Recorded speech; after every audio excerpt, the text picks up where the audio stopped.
ఈ ఇప్పుడు ఒక నేచర్ అంటే ఎవరు? ప్రకృతిలో భాగమైన వాళ్ళు తల్లిదండ్రులు. ప్రముఖ నేచర్లు ఎవరు? ప్రముఖమైన ఒక బాబుకి కానీ ఒక పాపకు కానీ తల్లిదండ్రులే సర్వం. ప్రాథమిక దశలో అంటే పిల్లవాడు 3 సంవత్సరాల వయసు వచ్చినప్పుడు ఆ పిల్లవాడు చేయగలిగేటువంటి విషయాలేంటి, ఆ పిల్లవాడు చేయలేనటువంటి విషయాలేంటి, ఆ పిల్లవాడికి మనం ఏ రూపంలో మనం చెప్తే తెలుసుకోవచ్చు. ఉదాహరణకి ఒక 3 సంవత్సరాల పిల్లవాడు తన హైట్ కంటే ఎక్కువ హైట్లో ఉన్నటువంటి ఒక గాజు గ్లాసుని తీయబోతుంటే అది పడిపోతుందనే భావన నీకు తెలుసు.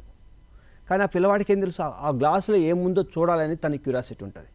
ఆ పిల్లవాడు తన యొక్క హైట్ కంటే ఎక్కువగా ఉన్నటువంటి హైట్లో నుంచి ఆ యొక్క చేయి పెట్టి లాగుతున్నప్పుడు పిల్లవాడు పడిపోయే ప్రమాదం ఉంది, గాజు గ్లాసు పగిలిపోయే ప్రమాదం ఉంది, దానివల్ల పిల్లవాడికి ఇంజురీ అయ్యే ప్రమాదం ఉంది. కానీ ఈ విషయాలన్నీ పిల్లవాడికి తెలుసా? తెలియదు.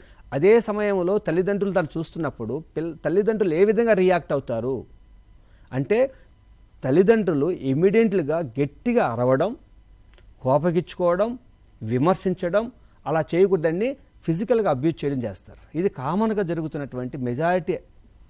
ఇక్కడ సైకలాజికల్ నేచర్ ఏం చెప్తుందంటే నీ పిల్లవాడు చేసేటువంటి ఒక అటెంప్ట్ ఆఫ్ ఎక్స్పెరిమెంట్ చేస్తున్నప్పుడు, ఏదైనా ఒక ప్రయత్నం చేస్తున్నప్పుడు తల్లిదండ్రులు ఆ యాంగ్జైటీ ఎప్పుడైతే పడిపోతాడేమో, దెబ్బ తగులుతుందేమో, గాజు గ్లాస్ పగిలి తను పిల్లవాడికి గాయమవుతుంది అనేటువంటి భావంతో ఆ యొక్క ఫ్రస్ట్రేటెడ్ స్టేజ్లో తను ఎక్స్ప్రెస్ చేస్తాడు.